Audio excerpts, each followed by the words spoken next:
Hello, welcome back, everybody. Today I'm really excited because today we're going to do one of my favorite sections, which is all about Taylor and Maclaurin series. So this is like the second to last section of the course, and it really is kind of a culmination of everything we've been talking about in this chapter, and also a lot of the integration theory we've been talking about in the past as well. I'm going to go ahead and get the slides going because this is going to be a bit of a long lecture. There's just a ton of stuff in it. So let's go ahead and get started. One thing I'll say is even though this is going to be a bit of a long lecture, there's just so much content here that is important for what you do later on, either professionally or maybe research-wise, that it's good to make deep sense of everything that's going on in this section and the very last section. The very last section is really just like an application of the stuff that you see in this section. Okay. So here's the overview. We're going to develop the theory of Taylor series. We're going to get the definition of what a Taylor series is, talk about functions that are represented by Taylor series. Then we're going to talk about Taylor polynomials. Then we're going to revisit the Weierstrass approximation theorem, one of the things that I mentioned in my pre-calculus class and my calculus class, and I mentioned it in the review lecture for this class. Then we're going to get Taylor's inequality, which will help us prove the existence of a Taylor series representation.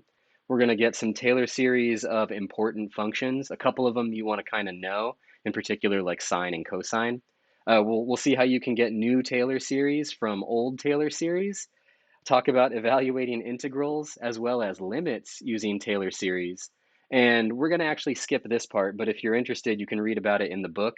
You can actually do multiplication and division of Taylor series. And it's pretty much just using the polynomial division algorithm and the binomial theorem, really, or just a generalized foiling technique. That's really what you're doing there. We're going to skip that, though, because there's already so much stuff in this section. And if you're interested in this, you can always read about this one on your own. All right, so here we go. In the previous section, what we saw was that we could leverage our knowledge of what we know about the sum of a geometric series, in particular the structure here, 1 over 1 minus rho. And we used that to produce power series of other functions, functions where we could kind of like massage them into this shape. So the next natural question is, can we produce power series representations of other functions that don't resemble the sum of a geometric series, just for like a general function, right? Well, we recall that we have this definition here, or sorry, we should say this structure. We have this structure for a power series. So in a certain sense, the behavior of the series is really encoded in these coefficients here, C sub n. I mean, these are pretty much always going to be the same, no matter what the function is, right? X minus a is just a translation of x by a. N is just a power, so you're getting a power, right? A power function. But what's really like encapsulating or encoding all of the details are these coefficients. So the question is, what form do these coefficients take in general? Well, let's start by assuming that we actually have a power series representation. So remember, there's a bit of a subtlety there in terms of the direction of implication. We are assuming that a function has such a representation to begin with. And now what we're going to see is what structure the coefficients would have to take if our function actually had such a representation. We're going to center our power series at A, and this is just me writing out the power series representation in an expanded form, right? So this, we want to know what all these are going to be. And we're going to assume that we have some radius of convergence r, just like so. And what we're going to do first is we're going to basically plug in the number a and see what we get. So if we plug in a to our function and then we plug in a to our power series representation, we're going to get a whole bunch of zeros because you get a minus a whole bunch of times, infinitely many times, right? So all of these are just going to be zeros, and what you're left with is that c sub 0 equals f of a. So in this sense, we solved for c sub 0. So that leading coefficient has to be f of a itself. So c sub 0 is f of a. Now what we're going to do is we're going to use that important theorem from the previous section that says we can differentiate power series term by term. So that's exactly what we're going to do here. We're going to differentiate the power series that we have for f of x. We're just going to ddx both sides. And then when we do that, what'll happen is c sub 0 will go to 0 because that's just a constant. This is going to become c sub 1 because the derivative of x is just 1. So we get c sub 1 here. And then you just apply the power rule to each individual term. So you apply the power rule to this, this, and so on. And when you do that, you get this result. Okay. Simplifying, or I should say just getting rid of the 0, gives us this result right here. And now what we're going to do is we're going to evaluate this result, f prime of x at a. And when we do that, you're going to get a bunch of zeros again. So when you plug in a to f prime, you're going to get 0, 0, 0. All these things disappear. And what you're left with is c1. So this tells us that c1 has to be equal to the first derivative of f at a. So now we have a formula for C1 and C2. Let's continue. Let's find a formula for I should have said C0, C1, my bad. Now let's find a formula for C2. So what we're going to do is we're going to differentiate again. We're going to differentiate f prime in this case, and we're just going to do it term by term because we're allowed to do that. So when we differentiate this term by term, the result is this down here. Then just like before, we're going to plug in a for f double prime, and we're going to get a whole bunch of zeros. Everything basically washes away except for one term. So that becomes 0, 0, 0. And from that, we get that f double prime of a is 2c2. Oh, by the way, I use this word whence. Whence just means from which. So I kind of like using that word sometimes because it's a nice, quick, convenient way to say from which, or this comes from this kind of thing. So once we have this, from which we get this. Or I should say, we have this from which we get this. That's what whence means. Okay, so now we can solve for C2. So what we see here is that C2 is going to be f double prime of a divided by 2. So now we've got a formula for C2 as well.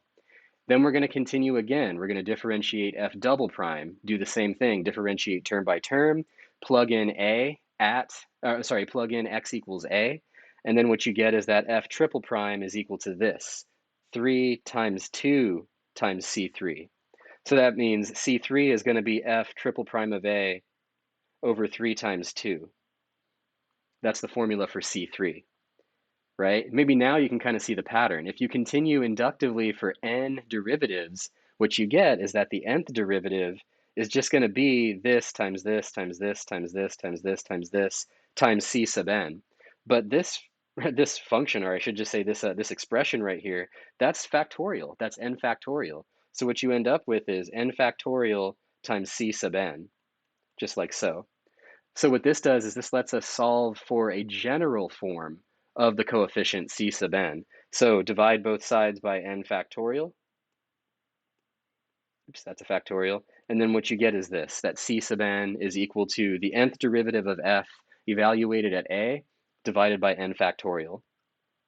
Now, what's cool about this is since we also defined 0 factorial to be 1, we can use the convention that f to the 0th derivative of f is just f, basically not the derivative, not doing a derivative, right?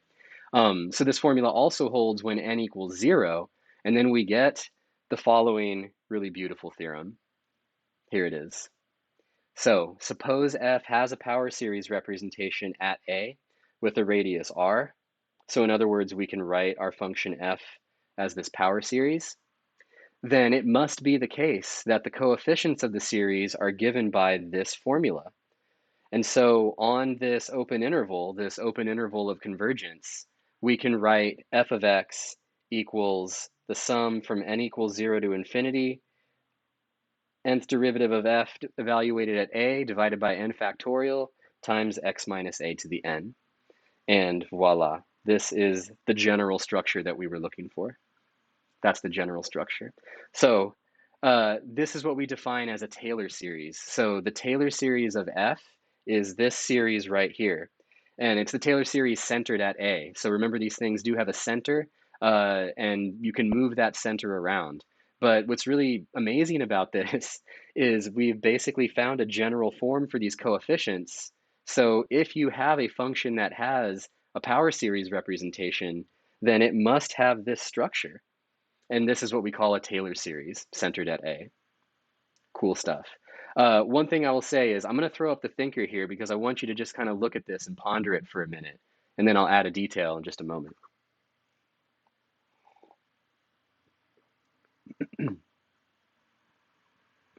Okay. Uh, yeah, okay. So a lot of times you're going to center your Taylor series at zero. This is a very common practice to do, especially if zero is like a number of interest. So a lot of times because this is used so often, it gets its own special name, and we call it a Maclaurin series. So a Maclaurin series is really just a Taylor series centered at zero. So you can see that this formula here, if you plug in zero for A, this disappears, and then this becomes a zero right here. So a Maclaurin series is just a Taylor series centered at zero. But this is the general formula that you do want to memorize. So you want to have this formula memorized. It may seem complicated at first, or maybe a little bit overwhelming, but don't worry. It's actually kind of nice if you write out the expanded form, which I've got right here. So here's the expanded form. You just go through the series term by term, plug in the values of n, and you'll see a very nice, a very satisfying pattern, in my opinion. This is what you get. When n is 0, you get f of a. When n is 1, you get f prime of a times x minus a. This is what you get when n is 2. You got 2 factorial in the bottom. N is 3, N is 4, N is 5. And the structure is really not that difficult to remember. You're just doing higher and higher derivatives at each term, dividing by the factorial of that derivative, and then just doing x minus a to that power. That's the idea. So you should definitely memorize it. It's not too bad. The other cool thing is this: the Taylor series representation of a function is unique, and it's unique precisely because the formula for the coefficients is unique. So that means if you have a Taylor series representation, there is no other Taylor series representation. That's the only one. It's just a single one. This is something I've mentioned as we've gone along, but note that we also began by assuming such a representation exists. So that's a hypothesis of this result. Um, yeah, we haven't addressed what's required for such a power series to exist. Only that if one exists, it must take on this form. So we're gonna answer this question pretty soon here. Actually, how many slides is it? We got a few slides before we get to that. But let's now that we have this tool, let's use it. Let's use it. Let's find the Maclaurin series of the function f of x e to the x and its interval of convergence. And this is one that I actually want you to try on your own right off the bat. Here's the idea. Let me get you started. The first thing you're going to want to do is you're going to want to compute a bunch of derivatives. So compute like, oh, I don't know, maybe 4 or 5 derivatives of the function, and then we'll be able to find a pattern for what this coefficient is going to look like. Okay, so let me go back to the question. Pretend you didn't see that. Think about it for a minute. Think about how you'll start. Okay, now say something out loud to yourself about how you're going to start. What are you going to try first? What are you going to do first? All right, now go ahead and take a crack at it. Compute a bunch of derivatives, and then see if you can come up with a series, a Maclaurin series of this function and the interval of convergence. See if you remember how to do that.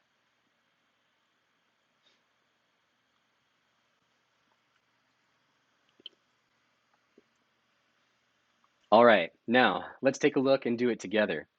E to the x is, again, a really, really nice function. We kind of started the course off with looking at how special e to the x and log of x are, right? So e to the x is the only function that is its own derivative, or I should say it's like the parent function of the only function that is its own derivative. So that means if you differentiate it any number of times, you just keep getting e to the x back over and over again. So the f to the n of x is just e to the x for all n. And then because we're doing a Maclaurin series, we're centering ourselves at 0. So now that we're centered at 0, we can plug in 0 to this formula for our derivative. We get e to the 0 for all of them, which is just 1. And thus the Maclaurin series for e to the x is this one right here. Oop, let me use a blue. Here we go. There it is. That's what it is. Very, very nice. This is it written in expanded form. But this is definitely one of those Maclaurin series that you want to have memorized, or even just like the Taylor series, really. This is a really, really handy result. This is basically another representation of the function e to the x. So we found a way of writing e to the x using a Taylor series representation. Now let's find the interval of convergence, right? So remember, these things are only valid on some interval of convergence. We don't know what it is yet. How do we do it? We're going to use the ratio test. Use the ratio test just like we did in the previous sections. Go through the algebra, and what you get is this. Let me go back to my laser pointer here. What you get is this right here. You're taking this limit. You get a whole bunch of really nice cancellations because of the factorial recursion relationship. You've got x to the n plus 1, x to the n. This simplifies to this. And then when you take the limit as n goes to infinity, this whole thing is just going to go to 0. No matter what x is, it's going to be 0. So this limit is 0, which is less than 1. And 0 is always less than 1. So that means that the interval of convergence is the entire real line. The entire real line, which is amazing. We love that. We love it when we get convergence on any real number. That's just an amazing result. So what this says is that you can represent the function e to the x using this series for any real number x, anywhere. And this will converge to the function e to the x everywhere, which is just amazing. There's a lot of ways this is amazing. One of the ways is this. If you substitute x equals 1 into your function and your series representation, you get e to the 1, which is e, and you get 1 over n factorial. And when you add that all up, you get 2.71718 dot dot dot. You actually get a formula for the number e. So what's amazing about this is you now have a formula that will let you approximate the transcendental number e to any degree of accuracy you want. You can program that into a calculator, you can program that into a computer, you can use it by hand, but you have a formula that will let you calculate e to any degree of accuracy you want. And indeed, this is how the calculators do it. This is how the calculators do it. They don't have this number programmed into them. What they do is they just have an algorithm programmed and they quickly compute that approximation. It only takes a split second. You're really just adding and subtracting a bunch of stuff, or just adding in this case. All right, now this leads us to a really important discussion that we're going to continue in the next section, 11.11, the very last section, about the section on Taylor polynomials. So first question is, what are the conditions required for a Taylor series to exist? We do want to know this. We want to know if a Taylor series will even exist before we start using them. So how we do it is we're going to return to the definition of a convergent series again. We keep going back to this definition. Remember that a series is convergent if and only if the sequence of its partial sums converges. Now with a power series, the partial sums of a Taylor series are polynomials. So this is what I was getting really excited about in the last section. Now we've just generalized that idea. So we basically are using polynomials to approximate these functions. And these are what we call Taylor polynomials. So this is a big, messy looking slide, but really it's no more difficult than the previous slides. If you've got a Taylor series and you basically chop it off somewhere, maybe at like n, then what you get is you get a partial sum. And we denote the partial sum by t sub n of x. So a Taylor polynomial is just a partial sum of a Taylor series. Or in other words, it's an infinite series that you're chopping off. You're chopping off at some point, call it n. And so when you do that, you don't have an infinite series anymore. You have a finite series, or in this case, a polynomial. And this polynomial here, this is called the nth degree Taylor polynomial of f at a. That's what it is. So this polynomial represents the nth order approximation of f at a. Dun dun dun. So maybe this is giving you some flashbacks to, geez, what section was it? Section 7.7 about approximate integration. Remember we were talking about different approximations of functions, the 0th order, 1st order, 2nd order, and so on and so on. And we were using those approximations to get integral approximations. Yeah, exactly. Approximations all around, right? So here's one of the cooler results. One of the cooler results here is when n equals 1, we get the familiar linear approximation. In other words, the first order approximation of f at a. And this is exactly the linear approximation that you were looking at way back in Calc 1. So a lot of times we denoted it by L of x, or maybe L sub f of x, and that was just this. Well, quite literally what that is taking your your Taylor series and chopping it off right here, chopping it off at the first order term, the linear term right here. This is like a power of 1, right? That's the first order approximation. Okay. When n equals 2, we get a second order approximation. Second order approximation, otherwise known as a quadratic approximation. Oop, sorry, 1 second. 1 second, come back to me here. Ah, the charger stopped charging. May have to pause for just a minute. Anyway, before I do that, that's a second order approximation. So a second order approximation is just chopping off your Taylor series at the second degree term. And that gives you a parabolic approximation of f at a. And then continuing, we can get any order of approximation that we want. Any order of approximation you want. Cubic, quartic, quintic, so on, so on, so on. Just keep adding more terms and you get a better approximation. All right. Now, before we get to the next slide, I need to pause. Oh, wait, there it goes. It just clicked back in. Yay. Okay. So this is a perfect time for us to revisit the Weierstrass approximation theorem. So I'm hoping that maybe your pre-calc or Calc 1 teacher at least mentioned this theorem. I know that mine didn't, but I find that this theorem is critically important later on in mathematics, and it's a perfect motivation for why we even care about Taylor series. Um, if you know me, like what I like to do is I like to motivate all of these things with some sort of utility or reasonableness. Like, why should we study these things? Well, why do we like polynomials? Because the Weierstrass approximation theorem says that if you've got a continuous function defined on a closed interval, then there exists a polynomial that approximates it as closely as you want. So, arbitrarily closely.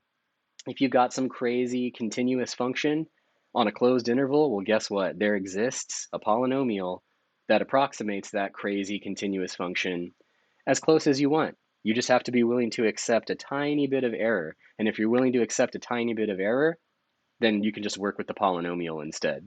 And we love polynomials. Love polynomials because the fundamental theorem of algebra, the fact that they can be factored, there's a correspondence between their zeros and their factors, all sorts of cool stuff. So this ability to transfer to polynomial land is really, really powerful.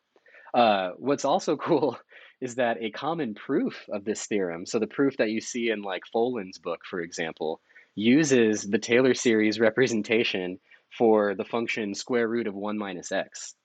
Now, the proof is very technical. You don't need to know the proof. If you're interested, you can read it in Gerald Foland's book, Modern Analysis or Real Analysis, Modern Techniques, I think is what it's called. I forget. Yeah, Real Analysis, Modern Techniques and their applications. So if you're interested, you can read that if you'd like. Um, but yeah, so more importantly, in general, Taylor series are a common way of finding such a polynomial, as long as your function f is sufficiently smooth. Smooth, by smooth, I mean it has enough derivatives. So if you've got a continuous function, but it's differentiable up to some order, then you have an immediate way of finding a polynomial approximation to that function. Amazing, just amazing stuff. Okay. Um, so let's look at the the Taylor polynomial approximations of e to the x. So we found the Taylor series for e to the x. Now what we're going to look at is the polynomial approximations. And I've got a cool Desmos example for that, or Desmos demonstration. I just realized I need to set it up real quick. Give me one moment here. Where are you? Where did you go? Wait, window. Oh, hold on a second. Oh, that's right. Sorry. Hold on. Discard. Let me do this. There we go. Sorry, I should have set this up in advance, but I forgot to set up this particular thing. Wait, there it is, there it is.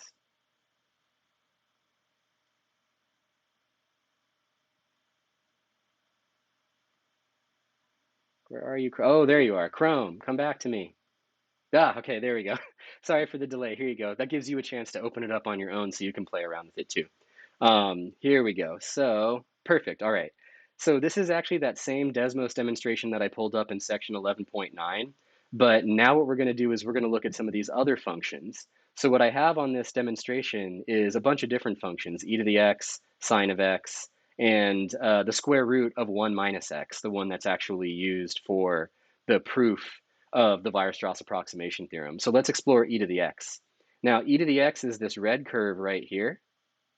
And this is the Taylor series representation of e to the x right here, right? So you can kind of see x sub 0 is the center, wherever we want to center it. You've got the n factorial down there, and then power of n, right?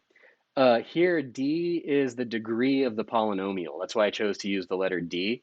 It also happens to be the upper limit of this series. So this is basically chopping off the series at a degree d polynomial. Okay, so first of all, here, we're at this point. This is the point x sub naught equals 0. So this is like the Maclaurin series, right? And this is a degree 0 approximation. So degree 0, let me go back to this. Notice the degree 0 approximation is just the line 1, y equals 1. And then this would be the first order approximation. Linear approximation is 1 plus x. Parabolic approximation, cubic, quartic, and so on. That's what we're looking at. So here's the 0th order approximation, the constant approximation. Now let's increase the degree. There we go. That's the linear approximation. So that's what you spent all of Calc 1 doing. You spent all of Calc 1 finding these things and exploring these things. Welcome to Calc 2. Boom. There you go. Welcome to Calc 2. Now we can do second order, third order, fourth order, fifth, and you can keep going. And you can keep going and going and going and going and going. And look, now there, there appears to be no difference between the function e to the x and our 39th degree polynomial approximation. How awesome is that? And also, by the way, this is quite literally how a lot of computers generate these images. So you got to understand, like e to the x is a transcendental function. Calculators and computers cannot see these functions, but they can see approximations to them. And this is one of the best ways of producing an approximation. There are better ways. There are many, many better ways. And in fact, this is what a lot of research mathematicians will do. Computer scientists are interested in this thing. Numerical analysts are interested in these things because you have this asymptotic behavior and you're converging to these functions. Just any kind of analysis, you'll be interested in these types of structures, right? I'm going to zoom out a little bit, okay? And remember that this Taylor series has a radius of or an interval of convergence that's the entire real line. So the more terms you add to the Taylor series or the Taylor polynomial, the better the approximation gets. And at infinity, you get the function e to the x itself. That's why you'll notice that as the degree keeps increasing, you'll notice that it keeps like getting closer and closer to the actual function. Now, here's the other interesting thing. You don't need so many terms of your polynomial. You're like, man, 33 terms. Maybe you don't need that many terms. Maybe all of your analysis is focused on just a single point, and you're really only concerned about what's happening close to this point. Remember that idea of closeness, right? Like, oh, maybe I really only care about this point between -1 and 1, or this function between -1 and 1. Then you don't need so many terms. We can decrease the number of terms and still keep really good accuracy. Here we go. Oh, there we go. Now we're starting to deviate a little bit. So maybe I'm comfortable with a degree 5 polynomial, a quintic approximation, right? Maybe that's fine. But here's the other thing. Remember, you can move the center. These approximations are centered somewhere. So if you want to move the center, your approximation moves with you. Oop, there it is. So notice over here, remember this is a degree 5 polynomial approximation. It's a quintic approximation, right? That's why it looks like x to the fifth, right? But I can move this around. So maybe I'm really only interested in e to the x when e is around, -4. I'm sorry, when x is around -14. Just move this to like, or I'll say -10. Okay, cool. Now instead of using the function e to the x, which is a transcendental function, and it's going to give you a bunch of transcendental numbers, I can just use the function fifth degree polynomial and just quickly add a bunch of things, and I'll get something that's really, really close. Really close. How awesome is that? Okay, so that's e to the x. And again, I encourage you to play around with this. Now let's look at, hold on, let me be sure I'm not going to jump the gun here. Am I? You know what? Well, here, I'll do this. Let's look at this one right here. Oh, oh wait, did I not? Oh, I got to correct this. Uh, oh yeah, I'm sorry. I don't have sorry, I don't have my formula correct. I'll have to deal with that one later. My apologies. So we won't take a look at that one right now. Hopefully I'll have it fixed by the time we get to this section. For sine of x, I'm going to save sine of x for later. Let me, oh wait, let me see here. No, I have to fix that formula. Don't worry about that formula for now. There we go. So sine of x we're going to look at later when we see the actual, when we see the formula for the Taylor series. All right, so we'll come back to that in a minute. But for now, let's go back to the slides. Okay, there we go. All right, so let me get some other things pulled up. There we go. Okay, so continuing with Taylor polynomials, in general, what we have is that f of x is equal to the limit of this sequence of polynomials, provided that limit exists as a finite number. So if we want to know if such a representation exists, this is where we're going to get that answer. And we have to use a little bit of analytical theory to get there. So let's first write f of x equals t sub n of x plus r sub n of x. So essentially what we're going to do is we're going to break up the Taylor series representation as a Taylor polynomial plus extra, plus a residual amount there, you could say. And remember, these are actual numbers. This is why the function notation is so important. This is the output of a function. This is the output of a polynomial function. This is the output of some thing, right? The catch here is that R sub n has infinitely many terms. R sub n has infinitely many terms in it. So R sub n is basically like a series. And T sub n is just the nth order Taylor polynomial. So it's what you get when you chop off the Taylor series at n. And then R sub n is the rest, dot, dot, dot. R sub n is the rest of it, okay? Yeah, and the rest of it, this R sub n, we call it the residual or the remainder, kind of like we did when we were talking about improper integrals, right? It's like the tail end. It's the tail end of the series, the tail end of the series. So check out this. This is a handy technique. The limit as n goes to infinity of t sub n of x is the limit as n goes to infinity of f of x minus r sub n of x. Because again, f of x is just equal to that sum. So we can rewrite t sub n as this, but this doesn't depend on n, so the limit of that is just that itself, and this limit becomes this. So looking at this problem from a different perspective, what we're saying is that the limit of these Taylor polynomials is equal to f of x minus the limit of the residual. So in other words, if we can show that this limit, the limit of the residual, goes to 0, then that means that f of x is equal to the limit of its Taylor polynomial sequence. So that's the goal here. That's really the goal. And that's what gives us the theorem about existence. So this is like an existence theorem. If you write f as this Taylor series, where you split it into a Taylor polynomial approximation plus a residual, and you know that the limit of the residual is 0 on some interval, then f must be equal to the sum of its Taylor series on that interval. So in other words, if the residual goes to 0, then F has a Taylor series representation. That's the idea. That's the idea. If that is not the case, then you won't have a Taylor series representation. You need the residual to go to zero. That's the idea. Okay, so how do we go about proving this? Because this is a little bit of an analytical result, and really it involves computing a limit again.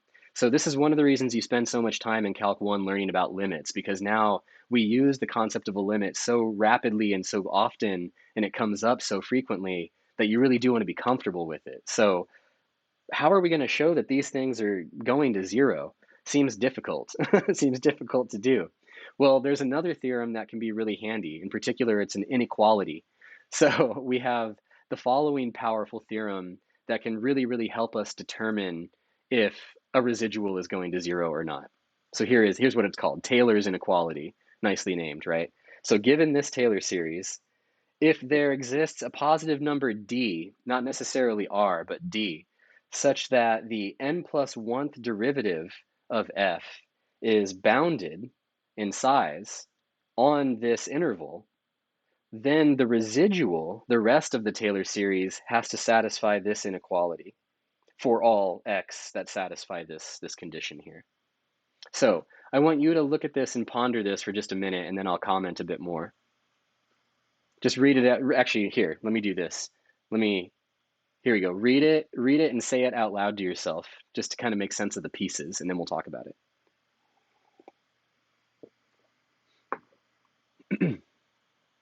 Okay. All right, so let's break down all the pieces. Remember, anytime you've got a formula or anytime you've got a theorem, you want to make sure you understand every single little piece of it. So this is just our Taylor series representation. This is talking about the size of the n plus 1th derivative. And what we're saying is that the size of that derivative is less than or equal to some number m. That's it. So it's an upper bound for the size of the derivative. And if you have this upper bound on the size of that derivative, then the residual, I should say the size of the residual is bounded by this expression. That's what it's saying. So basically the size of the tail can only be at most this big. Can only be at most this big. And the reason that this inequality is handy when determining if residuals go to zero is because if you can show that this thing goes to zero, then you get that this thing goes to zero, right? It's the comparison test, the direct comparison test. Yeah, so I have some more comments here. So in other words, if the n plus 1th derivative is bounded, then the residual is also bounded. And then you can basically use the monotone convergence theorem to show that the residual goes to zero. That's its utility. And we will use it again in the next section, 11.11. All right. Oh yeah. So I'm going to omit the proof of Taylor's inequality here, but you're encouraged to read it on page 837. The reason that I encourage you to read it is because it uses both FTC1 and FTC2 in beautiful ways. And it's always good to see how critical the fundamental theorem of calculus is. We will use this, sorry, that should say this, this inequality in the next section to get approximations to within a desired tolerance. Another tip, another handy formula, when you're showing a Taylor series exists, it's often helpful to use Taylor's inequality as well as this result too. So maybe you can kind of see how the pieces could be put together. What you want to do is you want to show this goes to zero. Because if you can show that this goes to zero, then you get that the residual goes to zero too. So how do you show this goes to zero? Well, this can be handy. The fact that x to the n over n factorial goes to zero for any x. For any x. It doesn't matter what x is. Okay. All right. So one thing that's interesting to consider, although maybe not so handy for what you all might be interested in at this point, there are functions whose Maclaurin series do not converge to the function itself. So this is one of the interesting subtleties about convergence of these sequences, right? Just because you have a Taylor series does not mean that it necessarily converges to the actual function that it is trying to approximate. So here is an example of such a function where its Maclaurin series or its Taylor series centered at zero does not converge to the function on any interval on any interval of convergence because its Maclaurin series is identically 0. So its Maclaurin series is literally just the line y equals 0, but it's still infinitely differentiable at 0 and also continuous. So this is definitely not the 0 function, but the Maclaurin series is just the 0 function. So here's an example of one that fails, that where its Maclaurin series does not converge to the function. Okay. All right, so now we've got a bunch of theory. Let's look at some Taylor series of important functions. So there are a lot of important functions that you've been exploring for, I mean, semesters or years in your math courses, and a lot of these functions have Taylor series representations. So what we're going to do here is we're going to find the Maclaurin series for sine of x, or I should say I want you to try to find the Maclaurin series for sine of x first, and then we'll do it together. So I'll throw up the thinker. Think for a minute about how you would approach this. What would you do first?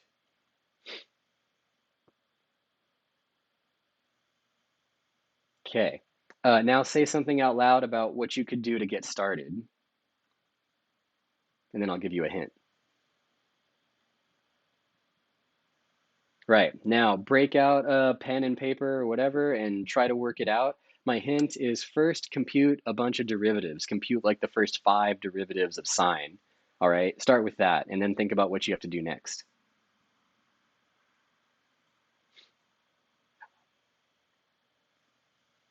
All right, now let's do this one together.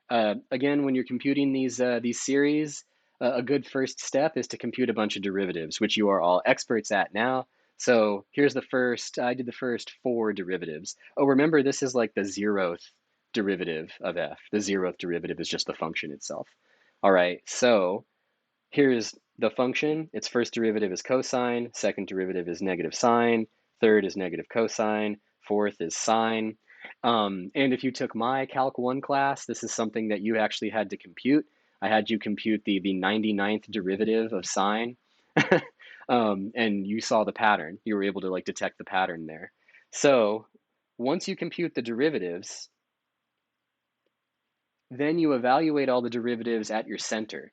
So here our center is 0 because we're doing a Maclaurin series. So we're going to take the point x equals 0 and plug it in to all of our derivatives and the original function. So we get 0, 1, 0, negative 1, 0, 1, and then maybe you can see the pattern from that. So once you have that pattern, you can start to write out an expanded form. Here's the expanded form. There we go. So some things of note that I want to point out. This is the constant term. Remember, the first term is going to be the first derivative evaluated at the center, and then it's going to be x to the 1. Remember, the center is 0, so x minus a is equal to x minus 0, which is just equal to x. That's why we have x to the first squared, cubed, and so on. We found the formula for these derivatives here. Now I'm just plugging them in. Then you'll notice that you get a bunch of 0 terms. So 0, 0, 0, dot, dot, dot. And then what you're left with is this. Okay. Now you can write it in a closed form. So if you look at this for a minute, in fact, I'm just going to throw the thinker up for a minute. I just want you to stare at that expanded form for a minute. Stare at this and see if you can say out loud what the pattern is. Okay, staring at it, staring at it. All right, so what is the pattern? What do you notice about those numbers? That's right. That's right. Those are all the odd positive integers, right? The odd integers. So you could think of this as being like 1 factorial, 3, 5, 7, 9, 11, 13, 15, and you could keep going on forever, right? So odd numbers always have the form 2 sub n, or I'm sorry, 2 times n plus 1, or 2 times n minus 1, depending on how you want to start.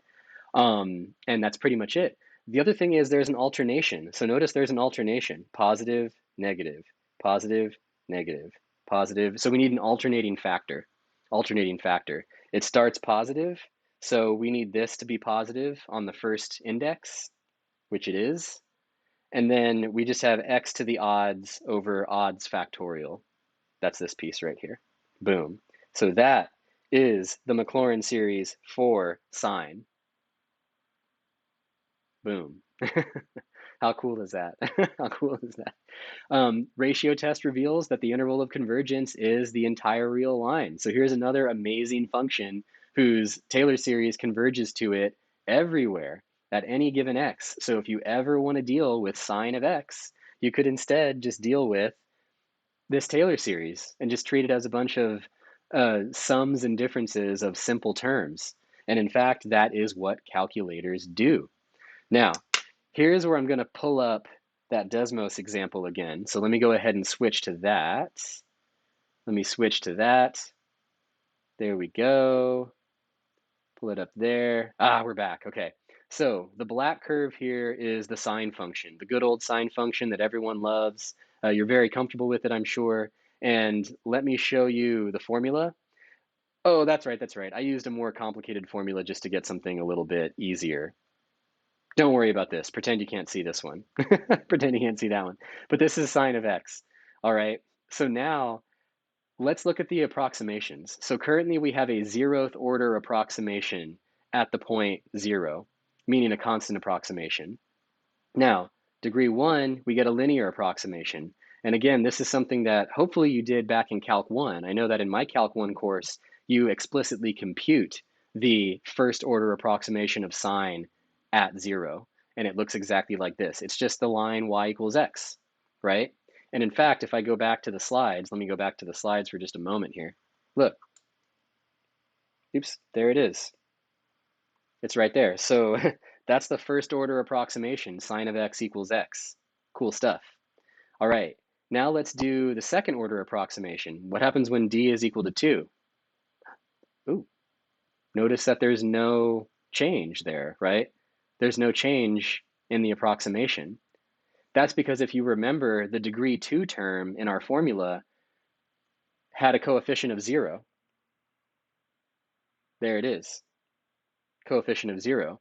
So this is not going to reflect any of the even powered terms. It's only going to reflect the odd powered terms. Wink, wink, wink.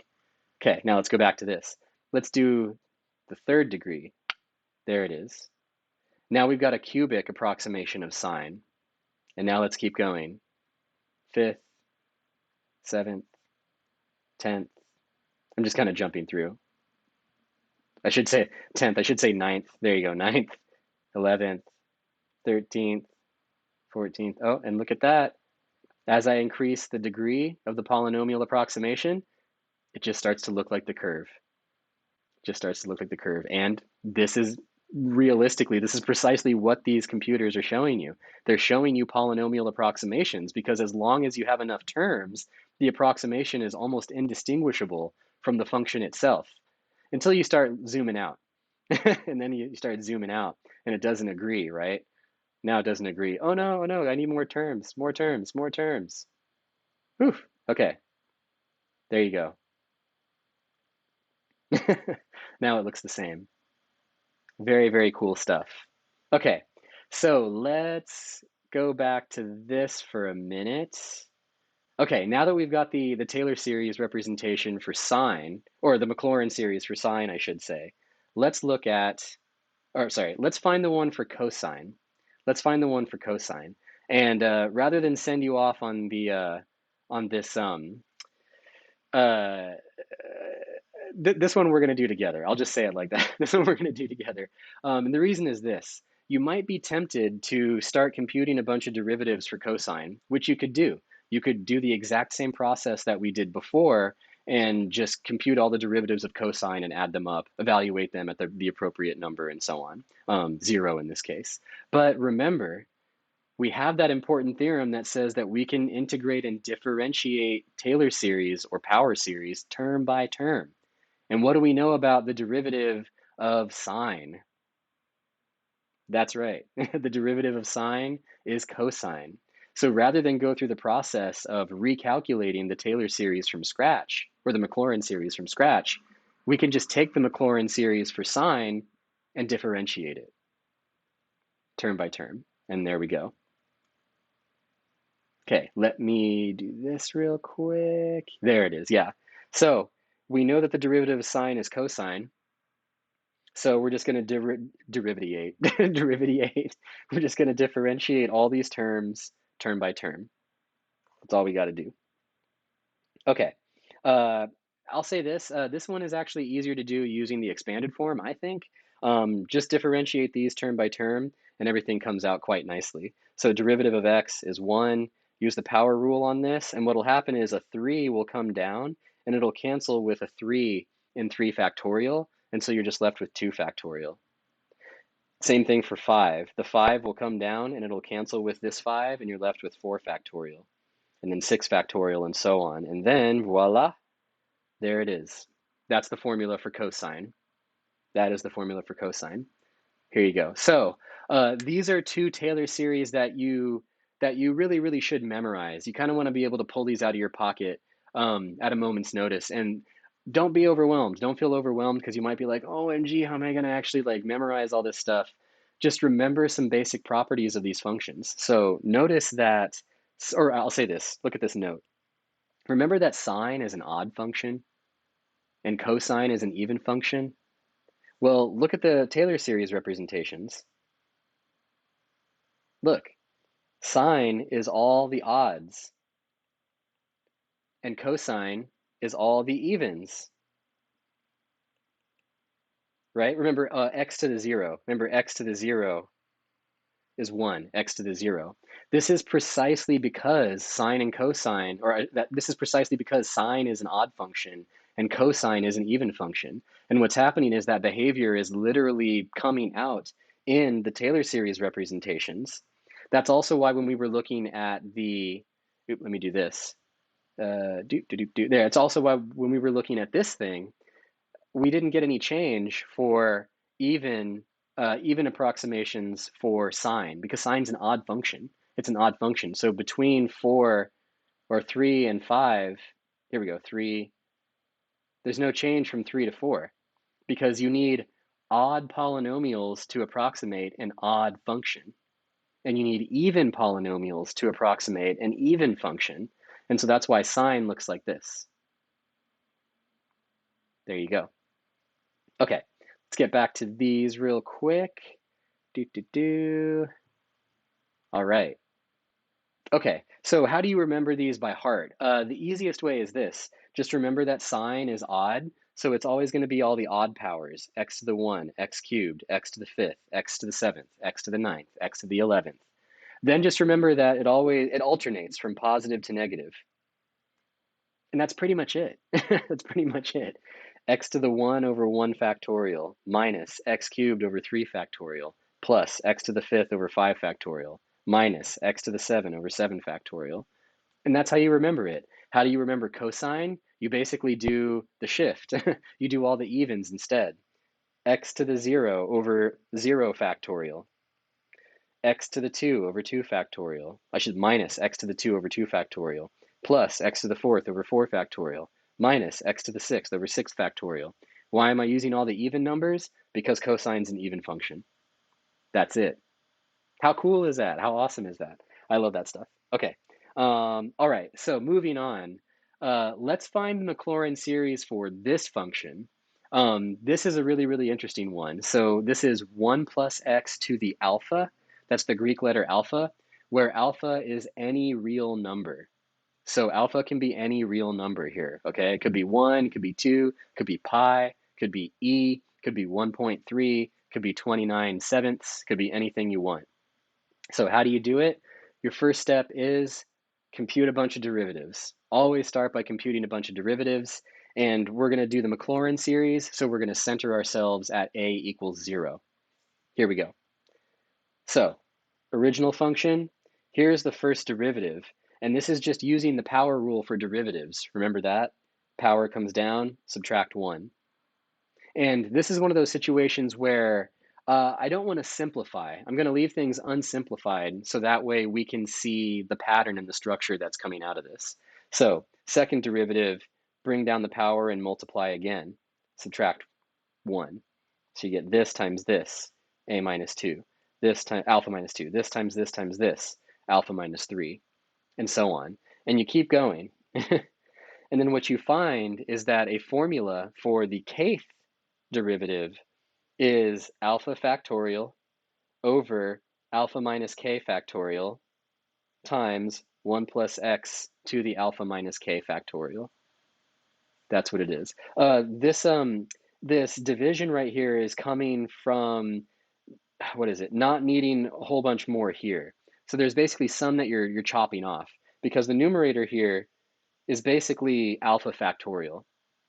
But we're not going to have all of those terms. We're going to have some that get canceled out. We're going to have some that get canceled out, like so. So this is the formula right here for the kth derivative, all right?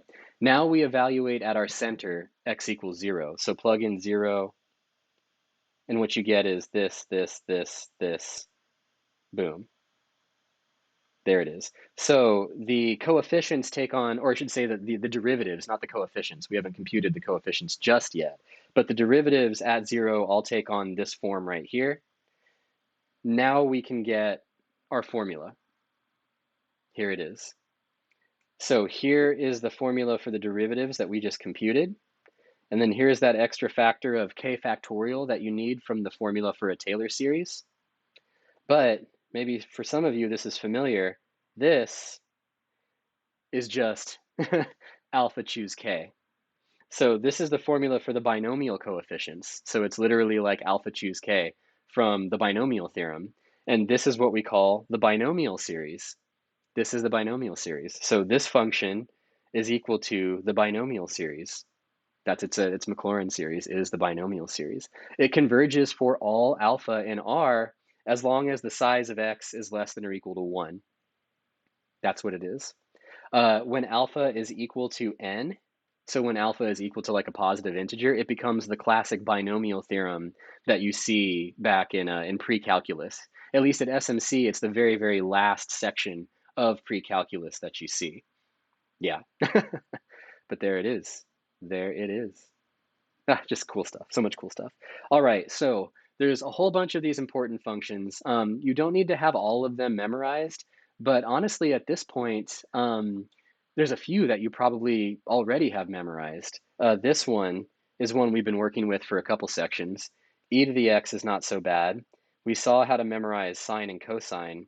This one you're going to see in one of the activities. You're actually going to derive that, if I remember correctly. Yeah, you derive that in one of the activities. Natural log of x, natural log of 1 plus x is really just the alternating harmonic series with x to the n tacked on, and then you have the binomial series. Here are the radii of convergence for these series too. So this is just a big table of all these important functions. Some you should have memorized, some probably not as important. I would definitely say these three you should memorize, and this one you probably already have memorized. Okay. All right, now let's see how we can use these to get new Taylor series from old. And this is really helpful because, again, these series are representations of the functions themselves.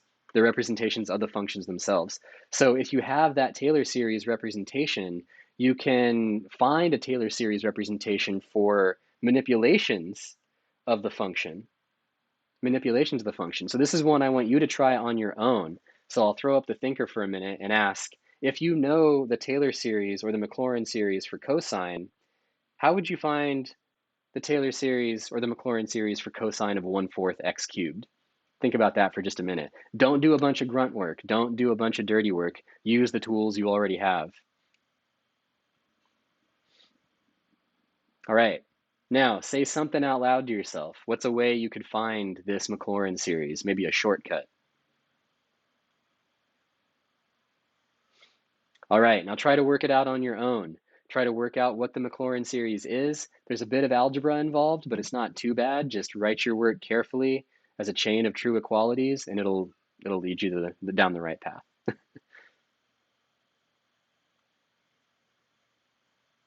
All right, now let's do this one together.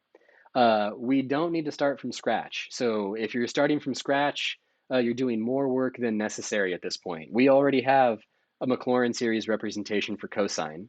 So we're going to use that to get the Maclaurin series for this function. How do we do it? Just applying the transformations or manipulations to both representations identically. So here is the Maclaurin series for cosine. If I want to know the Maclaurin series for this, I just plug 1/4 x cubed in to the argument of cosine. There it is. All right. Then I simplified a little bit just to make my life easier. So simplified this result to that, just to clean things up a little bit, you could say. Wait, did I do that right? Yeah, I did. Okay. Then all I got to do is multiply by 3x. So multiply 3x, and you'll get an extra 3x in there. Yep, or you'll get a 3 times x. This becomes a +1 because of that x. There we go. And that's it. So if you need a Maclaurin series for some transformation or manipulation of cosine, you can get it using the original one, just like so. And this will converge on the entire real line because the interval of convergence is the real line. And yeah, amazing. There it is. Why work with cosine when you can work with a polynomial or an infinite polynomial, if that even is a thing? Okay, let's do something a little trickier here. Let's kind of go the other way. Let's start with a power series and see if you can find what the function is. So this is one that I want you to try on your own. Throw up the thinker, look up this, I'm sorry, not look up, look at this thing, and then try to manipulate it algebraically until it resembles the structure of a power series that you've seen before. All right. Say out loud a power series or a Taylor series that you think it could be equal to. All right, and now do some manipulations to the summand here and see if you can get something that looks familiar, and then we'll do it together.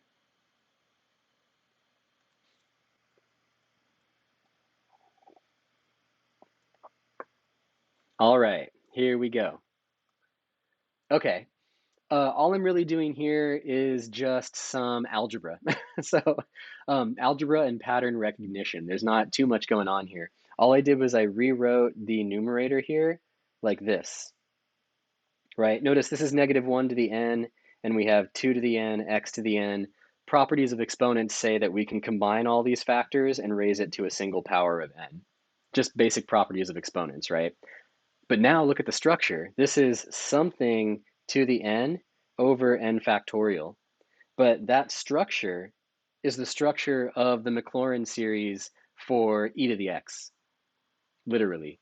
So we can take this and just plug it in to our argument for the exponential function, and that's what this is. So e to the -2x is equal to this. And if you don't believe me, which you don't need to, don't believe anything, right? Don't believe this, you should prove it to yourself. Go backward. Try to go backward. Start with this and see if this is indeed the Taylor series that you get. Try it out, and you'll see that you do. All right, now let's do this one. So here's a fun example. Let's find the sum of this series.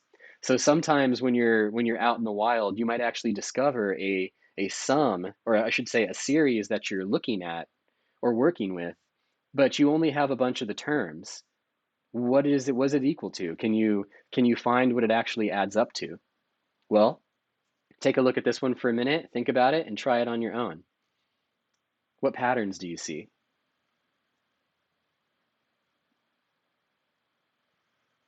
All right, now say a pattern out loud. What's one pattern that you can certainly see looking at this expression? Right, now try to work it out on your own. My hint or my tip is look at try to recognize the patterns in the pieces. What are the individual patterns you see? And try to use those patterns to find a formula for the sequence of terms.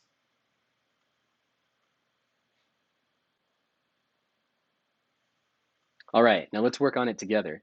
Uh, First thing I see is it's alternating. It's alternating. Positive, negative, positive, negative, positive. There's an alternating factor in there, guaranteed. What I see in the denominator is 1, 2, 3, 4. So just off the top of my head, I'm thinking -1 to the n. And then in the bottom, I see an n because it's like 1, 2, 3, 4. Uh, hmm. 1, 2, 3, 4. Maybe n minus 1 Or maybe what I want to do is, well, we'll have to see. I think I would rather have that be n, just kind of guessing.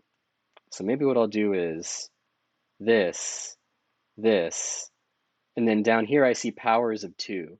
So 2, 2 squared, 2 cubed, 2 to the fourth. So this is like 2 to the n. Yes. N equals 1 to infinity. Is that right? So when n equals 1, I get negative 1 squared, which is 1. Yep. 1 times 2. Yep, I think this is it. This looks like it. This definitely looks like it. Now, what else can I do? Well, I think I could do some manipulations with the exponents here. I might be able to write this as a single, like a single term. I'm sorry, like a single factor raised to a power. But rather than dwell on it too long, I'm going to just go to the slides. Here we go.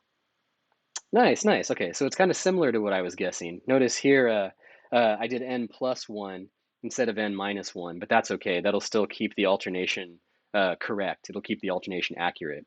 And then I did exactly what I was saying. I basically wrote this as this, and now what I notice is we've got this and this. So this is the structure of a natural log of 1 plus x, because this is the alternating harmonic series right here.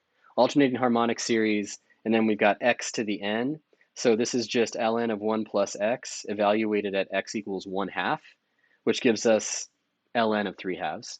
So what does this thing add up to? It's equal to the natural log of 3/2. Awesome. Awesome stuff. Okay.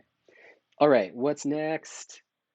Find the sum of this one. Okay, so this one, again, I want you to try this one on your own. This one's a little bit messy, but it's a good practice in algebra. Basically, what you're going to do is massage this until it resembles the structure of something that looks like a familiar Taylor series, one that we've seen in this class.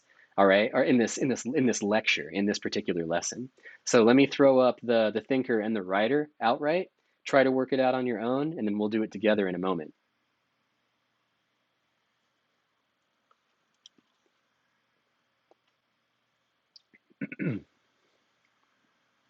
Okay, let's do it together here. Um, One thing that I noticed right away is this 2n factorial, and that really makes me think of cosine. It makes me think of cosine because didn't cosine have like a 2n factorial in the denominator because cosine's an even function? So I kind of feel like maybe it's related to cosine. I also, now that I look at it again, I see this. And these I could write as a single quotient raised to the power 2n. So what I'm seeing here is this. I'm seeing negative 1 to the n times pi over 6 to the 2n over 2n factorial. And this looks really familiar because I'm pretty sure this is cosine. Like this looks like cosine because of those evens, right? 2n, 2n, that's always an even number. So let's see if I got it right. Yeah, that's it. That's it right there. So this series is cosine evaluated at pi over 6. Cosine evaluated at pi over 6, which we know is root 3 over 2, just from the unit circle, right? The unit circle, or a 30, 60, 90 triangle. And that's it. So now we know the sum of this. Cool stuff. All right, but wait, there's more. There's even more. We can evaluate integrals and limits using Taylor series. So we're going to do that here. At this point, I do have to admit that the utility of these techniques is really context dependent. It really depends on what you want to do, like what you want to use it for. You may not need to use Taylor series to do this, or it may be easier to use a Taylor series to do this because who knows? Like maybe you're using a computer and you are centered around some particular interval of interest and you have a tolerance that you're allowed to work with. And rather than deal with an integral that looks like this, you could just deal with an integral of a sum of a bunch of things and just chop it off whenever you want to chop it off. So um, if you're asking like, when am I going to use this in life? The answer is really, when is it going to be easier for you to use this than it is to use this? That's the answer to the question. So here, we're going to evaluate this using an infinite series. We're going to use the representation of sine, the Taylor series representation of sine, and just simplify. Let's see what we get. Here we go. Here's sine of x. So sine of x minus 1 is just adding -1 to that series. And then if we divide everything by x, we divide everything by x. So divide that by x, divide this by x, and this plus 1 becomes gone. Okay, so this function is this function right here. And now, because of that powerful theorem from section 11.9, we can integrate this term by term. Here we go. Integral of this is the integral of this. Don't get overwhelmed. It looks messy. It looks messy, but just remember, we can integrate term by term. So we just move the integral operator into the sum and move it into the terms that involve x and just use the power rule. Just go step by step, follow your nose, and just focus on the pieces. The antiderivative of -1 over x is negative ln of x. We can move the integral operator inside. Oops. There we go. And now we're just integrating this. Basically, all we need to do is integrate this piece, which is easy to do, right? Power rule. It'll be x to the 2n plus 1 divided by 2n plus 1. There it is. Plus c, plus c. So this is an indefinite integral, so we don't know the exact value of c until we get some kind of initial condition, and then we would know the exact value. But that's it. That's it. That's what this is equal to. Right. So that was evaluating an integral. Now let's do this one. So this is a great example, right? Because this is basically the Gaussian curve. This is what gives you a normal distribution. But if you remember, oh wait, am I jumping the gun again? Yeah, okay. I won't get too far ahead of myself. This was one I want you to try on your own, and then I'll make more comments after that. Try to compute this one or evaluate this one as an infinite series. All right, go for it. I'll just throw up the speaker or the thinker and the writer right away. Go.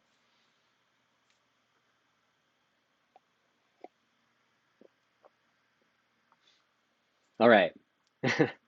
Now let's do this one together.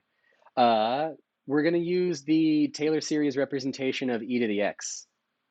There we go. Since we know e to the x equals this, we have that e to the negative x squared is equal to this, which simplifies to this. Now, if we want to compute the integral, we can do it term by term. Boom, here we go. Integrate term by term. Move the integral operator all the way in. And remember, the integral here is in terms of x. Oh, dang it, I forgot it again. Should be a dx there, my bad. Should be a dx right there. So the integral is in terms of x. So only the stuff that's attached to x needs to remain in the integral. So I can move this integral operator all the way onto just this piece. And that's what I get right here. Everything else moves out of the integral. This factor, this factor. Now we're doing just a basic integral, x to the 2n, which you're an expert at, right? You could do that one. Boom. So x to the 2n, that, and then this is our infinite series. That's our power series representation of this integral. So this basically gives you a formula for the family of functions that are antiderivatives of this function right here, e to the negative x squared.